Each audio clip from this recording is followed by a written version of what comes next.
So, welcome to our meditation today on the untethered soul. We are now at chapter 19, the final chapter in the book, and we'll contemplate and meditate on that today. So, let's begin by taking a moment to ensure that you're in a comfortable seated position or lying down, whatever is most comfortable. And now, first of all, bringing awareness to the present moment, to simply be right here, right now, fully consciously present in the moment. And just notice initially how seldom we actually do just that. What I mean is to bring our full awareness, attention to the moment that is now. Just sit with that for a moment. Now let's bring our awareness out to our physical body. Just checking in with the physical body, scanning from head to toe. Just noticing, is there any disturbance, pain, tension, tightness of any kind present anywhere in the physical body? If that is the case, if you find that to be true, bring your awareness into that. Rather than pushing it away, bring awareness fully into that.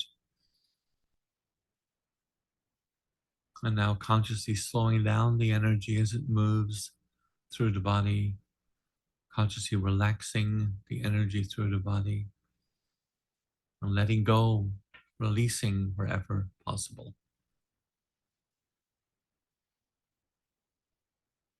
And now just for a few moments, let's bring our awareness to our breathing. We'll breathe together for 5 counts. On each count, breathing in and out. At the top of the in-breath, we will hold for a moment, and then breathing out slowly and consciously. Let's breathe together to the count of 1. Holding for a moment, and breathing out.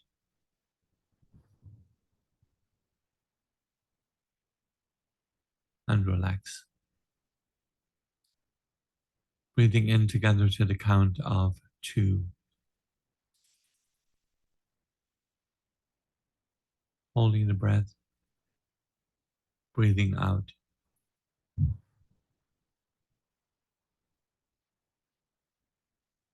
And relax. Full awareness on the breath, breathing together to the count of 3.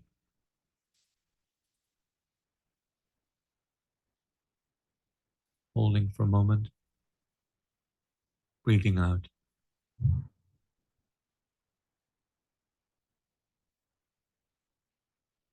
And relax. Now consciously slowing down our breathing to the count of 4, breathing in,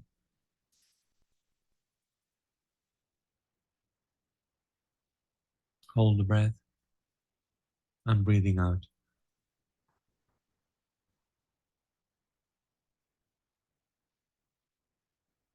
Relaxing deeply now. Breathing in to the count of 5,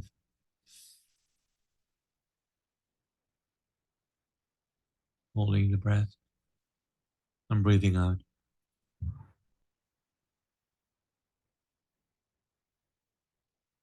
And relax.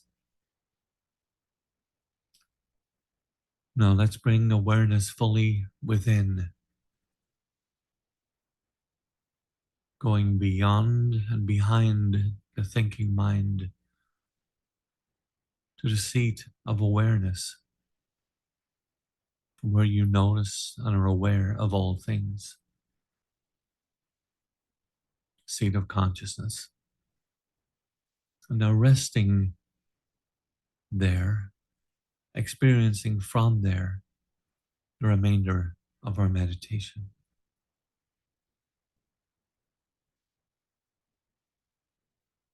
Let's focus now on what is it when we talk about universal consciousness. What are the qualities of the beings who have attained that?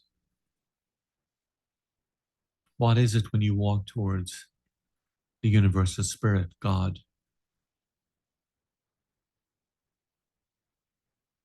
To begin, imagine for a moment what it would happen if you started feeling tremendous love for everyone, every animal, all creatures, every plant, and the beauty of nature all around you. Imagine for a moment if every child seemed like your own. Every person you saw looked like a beautiful flower with its own color, expression, shape, sound.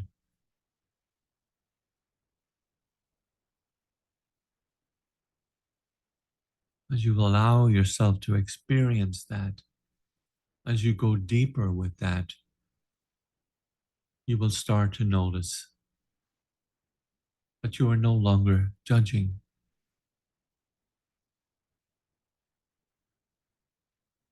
You are appreciating and honoring. Where there used to be judging, there is now respect, love, and cherishing. To differentiate is to judge. To experience, to see, and honor is to participate in life instead of standing back and judging it.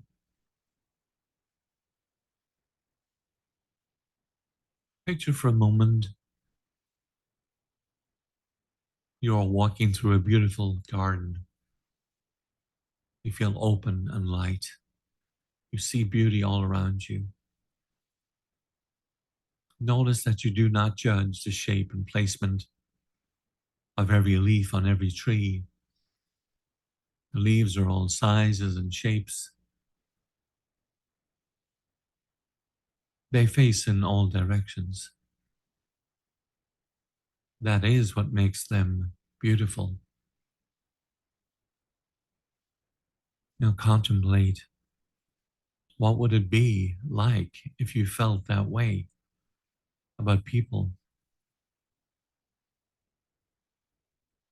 What if they didn't all have to dress the same way, believe the same way, behave the same way?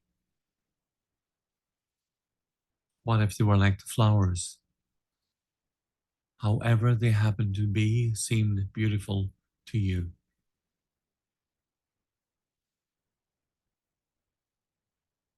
If that happened, you'd get a glimpse of God.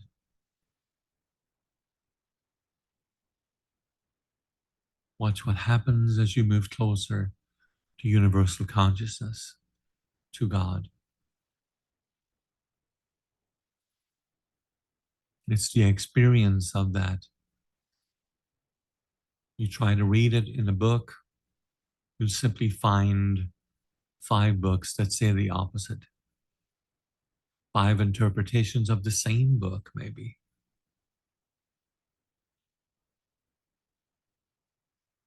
If you search for God on the mental level, somebody will dispute it. It's a mind game. You cannot know God that way.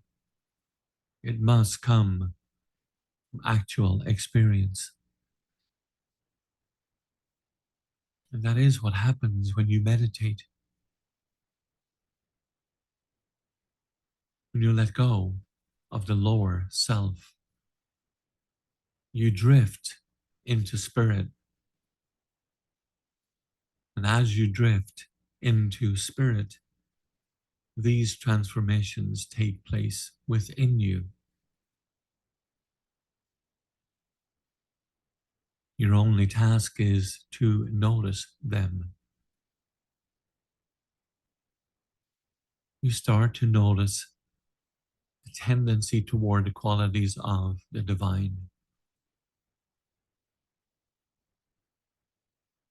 Further back you go, the more you practice, the more you see these natural qualities unfolding inside of you. You get a clearer glimpse of what it is or what it must be like to sit in that divine state. There are those who know of the existence of the divine force. They've had enough direct experience to know that divine consciousness is a reality. You've seen glimpses of that force, omniscient, omnipresent, and omnipotent. That force that is aware of all things at all times, universally conscious. Just for a moment, let's contemplate what creation would look like from that divine state. And those who have gone before us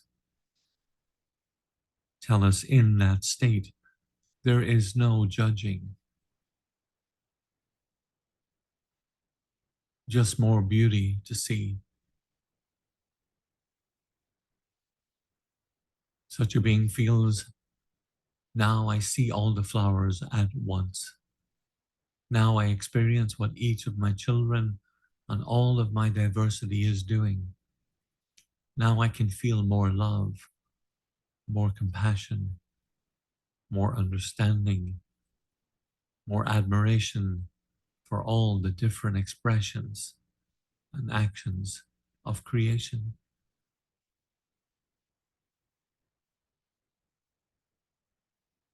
That is what it looks like to a saint. A true saint dwells with God.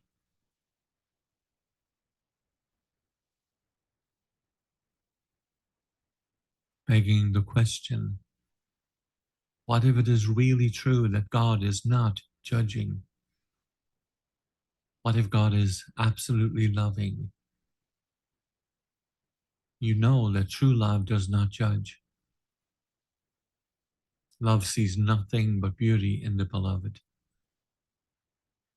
No impurity, no possibility of impurity. No matter what it beholds, it is all beautiful. That is how true love sees what it looks like through the eyes of love. If God is love, what must it look like through those eyes? Eyes that are filled with infinite love and unconditional compassion. Unconditional compassion.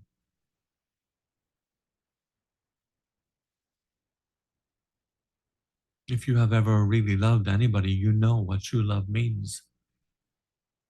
It means that you love them more than you love yourself.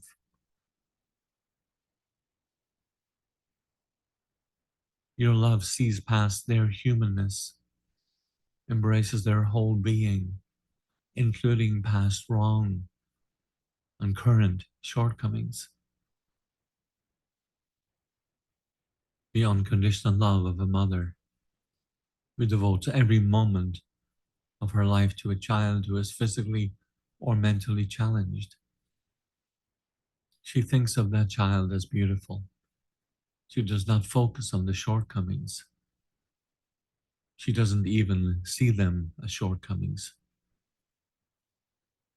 What if that is how God looks upon his creation?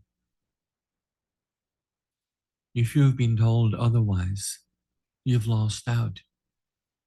Instead of being encouraged to feel completely protected, completely loved, honored, and respected by the divine force, you've been taught that you're being judged. Because you've been taught that, you feel guilt and fear. Guilt and fear do not open your connection to divine. They close your heart. The reality is God's way is love. If even for one moment you can look at someone with the eyes of true love, you will know those eyes are not yours. Your eyes could never in a million years see only beauty and total perfection in your beloved. Those are the eyes of God looking through you.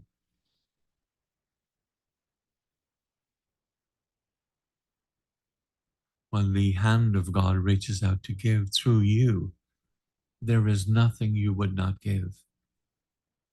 You would give your last breath and not even think about it. It would not even cross your mind. You would give anything and everything for your beloved. When you feel love this deeply, you feel that it is coming from something greater than you. That is transcendental love. It is divine, unconditional, selfless love. The saints and masters spoke of it as the state you attain when you drift into spirit. That is how spirit looks upon its creation.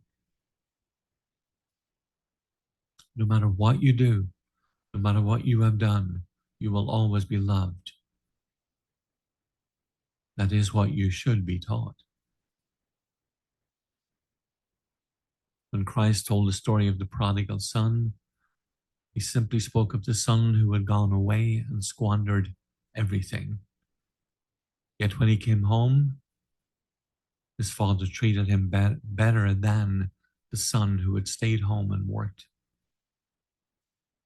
Christ explained this was because one son had always been home. The prodigal son had been lost. There was no judging, only loving.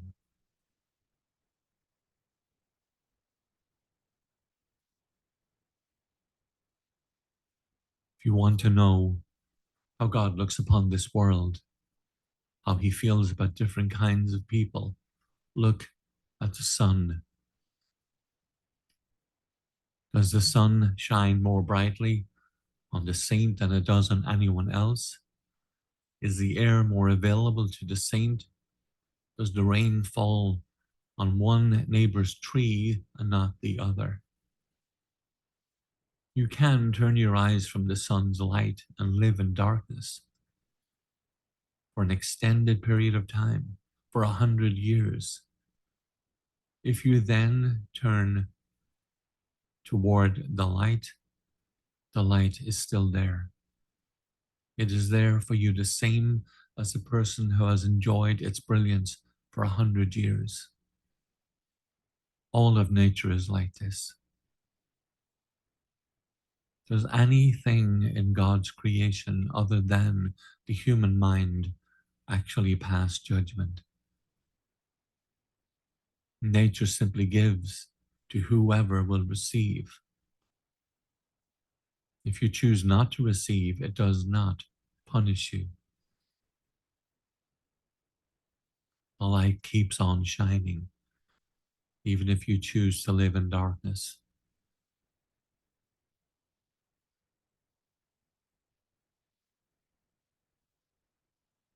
As you drift back into spirit,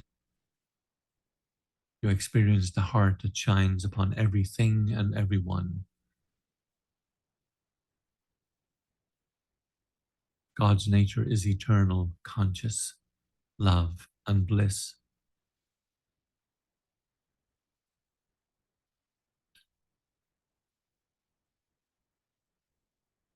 The beauty is that you can experience this. When you begin to feel this joy, you'll know God's nature. Then nobody will upset you or disappoint you. Instead of being unwilling to lift your eyes to the divine because of what you've said or done, you will see the divine as a place of unconditional refuge. Contemplate this deeply. Let go of the idea of a judgmental God. You have a loving God. In truth, you have love itself for a God. Love cannot do other than love. There's nothing you can do about that. Begging the question, I wonder what he sees when he looks at you. Now let's take a moment to regroup this meditation, contemplate this meditation in silence.